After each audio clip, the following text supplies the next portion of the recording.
அனைவருக்கும் வணக்கம். முருகப்பெருமானின் அருளும் ஆசீர்வாதங்களும் அனைவருக்கும் கிடைக்கட்டும். இந்த பதிவில் நம்ம எதை பற்றி பார்க்க போகிறோம் அப்படின்னா, அன்னாபிஷேகம் பண்ணுறது எப்படி, அதை என்ன மாதிரி வழிபாடு பண்ணுவாங்க அப்படிங்கிறத பற்றி தான் இந்த வீடியோவில் நம்ம பார்க்க போகிறோம். அதாவது ஐப்பசி மாதம் அப்படின்னாலே நமக்கு ஃபஸ்ட்டு ஞாபகம் வர்றது பார்த்திங்கன்னா மகா கந்த சஷ்டி விழா ஞாபகம் வரும். அடுத்தது சிவபெருமானுக்கு நடைபெறக்கூடிய அன்னாபிஷேகம்.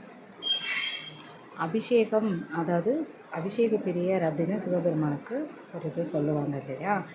தினமும் 16 வகையான அபிஷேகங்கள் நடைபெற்றாலும் இந்த ஐப்பசி மாதம் வரக்கூடிய பௌர்ணமி திதியில் பார்த்திங்க அப்படின்னா ஒரு ஸ்பெஷலான ஒரு விஷயம் அப்படின்னா, அன்னத்தால் சிவபெருமானுக்கு ஒரு அபிஷேகம் நடைபெறும். இந்த அன்னத்தால் நம்ம சிவபெருமானுக்கு அபிஷேகம் பண்ணும்போது என்ன மாதிரியான நன்மைகள் ஏற்படும் அப்படின்னா, சிவபெருமான உடலையும் மனதையும் நம்ம அன்னத்தால் குளிர்விக்கிறோம். சரிங்களா? அது மாதிரி நம்ம செய்யும்போது நம்ம தேவையான, நம்ம கேட்கக்கூடிய அனைத்து விஷயங்களையும், நம்ம வாழ்க்கையில் ஏற்படக்கூடிய கஷ்டங்களை எல்லாம் நீக்கி விவசாயம் செழிக்கவும், நிறைய நம்ம உடல் ரீதியான வருத்தங்கள், நம்ம மன நிம்மதி இழந்து வாழ்க்கையில் முன்னேற்றம் என்பதே இல்லையா அப்படின்ற மாதிரியான யோசிக்கிறவங்க, தொழில் நஷ்டங்கள் சரிவுகளையே சந்திச்சுட்டு வருது அப்படின்னு நினைக்கிறவங்க, இவங்க எல்லாத்துக்குமே இந்த அன்னாபிஷேக வழிபாடு அப்படிங்கிறது மிக சிறப்பாக இருக்கும் அப்படிங்கிறது தான் உண்மை. இந்த பார்த்திங்க அப்படின்னா, இந்த அன்னாபிஷேகம் செய்கிறதுனால சந்திர பகவானுடைய தாக்கம், அதாவது ஜாதக ரீதியாக சந்திர தோஷம், சந்திர பகவானால் தீமை ஏற்படக்கூடிய சில ஜாதக அமைப்பு இருக்குது அப்படின்னா, இந்த அன்னாபிஷேகத்துக்கு நம்மளால் முடிஞ்சு கோவில்களில் நடக்கக்கூடிய அன்னாபிஷேகத்துக்கு அரிசி வாங்கி கொடுக்கறது, அந்த மாதிரி நம்ம செய்யும் பொழுது அந்த ஜாதக ரீதியாக ஏற்படக்கூடிய சந்திர தோஷங்கள் இந்த மாதிரியான விஷயங்களை என்ன பண்ணுவோம் அப்படின்னா நீக்கம் பண்ணும், தடையை நீக்கி கொடுக்கும் அப்படிங்கிறது தான் ஐதீகம். ஏன் சந்திரன் பகவானுக்கோட சாபம் நமக்கு நீங்கும் அப்படின்னா, இந்த பௌர்ணமி நாளில் தான் சந்திரனுடைய சாபம் நீங்க பெற்றது அப்படிங்கிறது வரலாறு. அதாவது நம்ம ஆன்மீக இதில் இருக்குது. சரிங்களா? அதாவது சந்திரனுடைய தானியம் அப்படின்னா பார்த்திங்க அப்படின்னா அரிசி, பச்சரிசி சொல்லுவாங்க.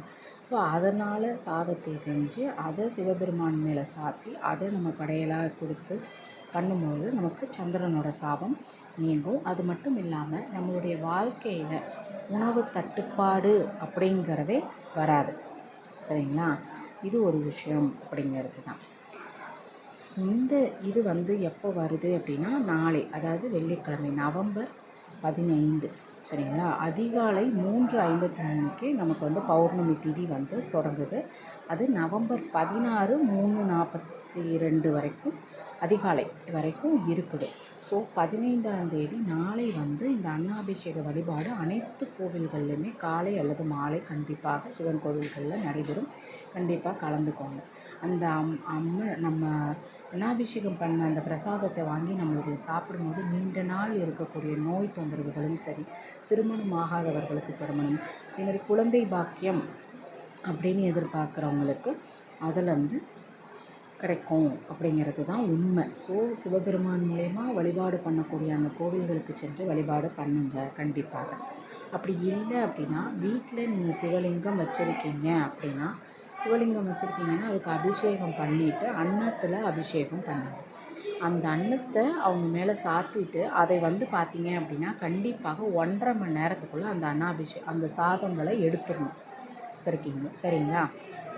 அந்த சாதத்தை நீங்கள் எடுத்துகிட்டு வீட்டில் உள்ளவங்க சாப்பிடலாம், அக்கம் பக்கத்தில் உள்ளவங்களுக்கு கண்டிப்பாக கொடுக்கலாம். வீட்டில் நோய்வாய்ப்பட்டு இருக்காங்க அப்படின்னா அந்த திருமேனியில் இருக்க பிரசாதத்தை எடுத்து நீங்கள் கொடுக்குறீங்க அப்படின்னா அவங்களோட நோய் தொந்தரவுலேருந்து வெளியில் வருவாங்க. அதே மாதிரி அதை நீங்கள் தானம் கொடுக்கறதுனால பல உயிர்களுக்கு அன்னமளித்த ஒரு புண்ணிய பலாபலம் உங்களுக்கு கிடைக்கும். ஸோ வீட்டில் சிவலிங்கம் வச்சுருக்கீங்க அப்படின்னா அந்த சிவலிங்கம் மேலே சாதம், நல்ல சுத்தமான வெள்ளை அரிசி சாதத்தை மட்டும், சரிங்களா, படைச்சிட்டு நீங்கள் இது செய்யலாம். இந்த அன்னாபிஷேகம் ஏன் செய்கிறாங்க, இது உருவான கதை அப்படின்னு பார்த்திங்க அப்படின்னா, பிரம்மதேவனுக்கு அதீத ஒரு கர்வம் உண்டாகிறத சிவன் அவருடைய தலையை பிரம்மாவை தலையை கொய்திடுறாரு.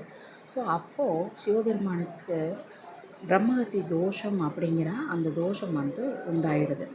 அது வந்து கபாலம், அந்த தலையானது அவருடைய சிவபெருமானோட கையிலேயே வந்து அமைஞ்சிடுது. அப்போது அதை வந்து யாருக்கு அவர் வந்து யாசகம் கேட்டு, அவர் வந்து காசியை நோக்கி போகிறாரு, யார்கிட்ட யாசகம் கேட்டு அவங்க என்ன போடுறாருன்னு அந்த கபாலம் வந்து ஃபில் ஆகலை.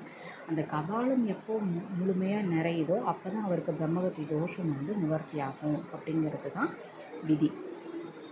அப்போது அன்னபூரணி தாய் வந்து சிவபெருமானுக்கு அன்னமிடுறப்போ அந்த கபாலம் வந்து முழுமையாகிடுது. ஸோ அப்போ அவருக்கு வந்து அந்த அன்றைய நாளை தான் பௌர்ணமி தேதியை தான் நம்ம சிவபெருமானுக்கு நம்ம அன்னாபிஷேகம் அப்படியே செய்து நம்ம வழிபாடு செய்கிறோம். ஐப்பசி மாதம் வரக்கூடிய பௌர்ணமி தினத்தை தான் நம்ம வழிபாடு செய்கிறோம். அதனால தான் அன்றைய தினம் நம்ம சிவபெருமானுக்கு அந்த விஷயத்தை நம்ம செய்கிறோம். இதே மாதிரி சந்திரனோட இதையும் சொல்லுவாங்க. சந்திரன் சாபம் பெற்றுறது, அவர் வந்து உடல் தேய தேய இதாக 27 நட்சத்திரங்களை கொண்டு இருக்கார். அதில் ஒரு நட்சத்திரத்தை அதிபதி கிட்ட வந்து சரியாக இல்லாததுனால ரோகிணி அப்படின்ற அந்த ஒரு ஸ்டோரி அதுக்கும் இருக்குது. அதெல்லாம் இதில் தேவையில்லை. ஐப்பசியோட வழிபாடு இதுதான் அப்படிங்கிறதுனால, அன்னாபிஷேகத்தோட வழிபாடு இதுதான் அப்படின்னு நான் சொல்கிறதுனால இதை நீங்கள் கண்டிப்பாக செய்யலாம். இந்த வருடம் ஒரு முறை வரக்கூடிய இந்த நாள் வந்து வருடந்தோறும் வாழ்நாள் முழுவதும் நமக்கு அன்னம் அப்படிங்கிற அந்த தேவைக்கு குறைபாடே வராது அப்படிங்கிறது நிதர்சனமான உண்மை.